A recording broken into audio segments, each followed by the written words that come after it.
ত্রয়োদশ সংসদ নির্বাচনে নির্বাহী ম্যাজিস্ট্রেটের দায়িত্ব পালনের জন্য প্রধান বিচারপতির কাছে ৩০০ জন বিচারক চেয়েছেন প্রধান নির্বাচন কমিশনার এএমএম নাসির উদ্দিন। দুপুরে প্রধান বিচারপতি ডক্টর সৈয়দ রেফাত আহমেদের সাথে সুপ্রিম কোর্টে সাক্ষাৎ করেন সিইসি। এ সময় সুষ্ঠু নির্বাচনের লক্ষ্যে বিচার বিভাগের সহযোগিতা চান প্রধান নির্বাচন কমিশনার। সহযোগিতার আশ্বাস দিয়েছেন প্রধান বিচারপতি। ও বৈঠক শেষে সিইসি সাংবাদিকদের জানান, নির্বাচনের ট্রেনে উঠে গেছে কমিশন। এর আগে দুপুর ১:৩০টার দিকে প্রধান বিচারপতির সাথে সাক্ষাৎ করতে সুপ্রিম কোর্টে যান সিইসি। দেশে নির্বাচনী তফসিল ঘোষণার আগে আওয়াজ অনুযায়ী প্রধান বিচারপতির সাথে সাক্ষাৎ করেন সব নির্বাচন কমিশনার। তবে মঙ্গলবার সিইসি একাই গেছেন প্রধান বিচারপতির সাথে সাক্ষাৎ করতে।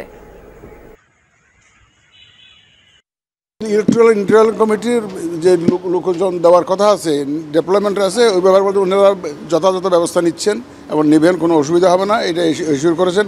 আর কোনো মামলা নিয়ে কোনো আলাপ করেন না। আমাদের শিডিউল ঘোষণার সাথে সাথে এই কাজটা যাতে ত্বরান্বিত করেন উনি, সেটা ওনাকে একটু রিকোয়েস্ট করেছেন। নির্বাচন কমিশনে আমাদের সহকর্মী তানফির মৌসুম আছেন, অপেক্ষা করছেন আমাদের জন্য। তানফির, সারাদিন তো নির্বাচন কমিশনে গুরুত্বপূর্ণ বেশ কিছু ঘটনাই ঘটেছে। তফসিল নিয়ে ইসির প্রস্তুতি কেমন দেখছেন? বাকি বিষয়গুলো সম্পর্কেও বিস্তারিত জানতে চাই। বৃষ্টি, আজকে তো আমরা দেখলামই যে প্রধান বিচারপতির সাথে সৌজন্য সাক্ষাৎ করতে প্রধান নির্বাচন কমিশনার গিয়েছেন এবং এই সাক্ষাতেই কিন্তু আসলে প্রমাণ দিচ্ছে যে আসলে নির্বাচনের এবং তফসিল ঘোষণার ক্ষেত্রে আসলে কতটা কাছাকাছি চলে এসেছে কমিশন। এবং তারই পরিপ্রেক্ষিতে আমরা দেখছি যে আসলে যে ইসিতে যে কর্মচাঞ্চল্য সেটি রয়েছে এবং এর মধ্যে আমরা গতকালকেও আমরা জেনেছি এবং আজকেও এই বিষয়টি নিয়ে আরও একটু বিশদভাবে জানা গেল। সেটি গতকালকে নির্বাচন কমিশনের সিনিয়র সচিব আখতার আহমেদ তিনি কিন্তু বলেছিলেন যে 10 তারিখ বা বুধবার সেদিন কিন্তু আসলে বিটিভি এবং বাংলাদেশ বেতার তাদেরকে হচ্ছে সিইসির বক্তব্য, প্রধান নির্বাচন কমিশনের বক্তব্যটি রেকর্ড করার জন্য নির্দেশনা দেওয়া হয়েছে, তারা আসবেন। তবে সেটি হচ্ছে রাষ্ট্রপতির সাথে সাক্ষাতের পর, যেটি হচ্ছে আগামীকাল।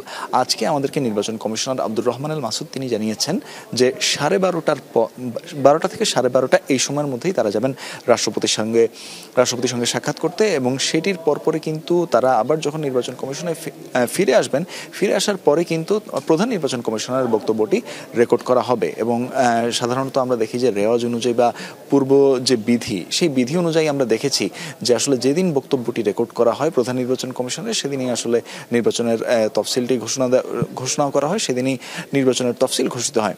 তবে আজকে সিইসি প্রধান নির্বাচনের সাথে সৌজন্য সাক্ষাতে গিয়ে তিনি কিন্তু বলেছেন যে এই সপ্তাহের মধ্যেই তফসিল ঘোষিত হবে এবং এর মধ্যে নির্বাচন কমিশনার আব্দুর রহমান আল মাসুদও বলেছেন যে আগামীকাল সন্ধ্যা কিংবা বৃহস্পতিবার এর মধ্যেই ঘোষণা হবে এই নির্বাচনের তফসিল এবং এর মধ্যে চূড়ান্ত হয়ে গেছে এটির যে বক্তব্য সেটি। বৃষ্টি, ধন্যবাদ, আপনি বিস্তারিত জানাচ্ছিলেন তানফির।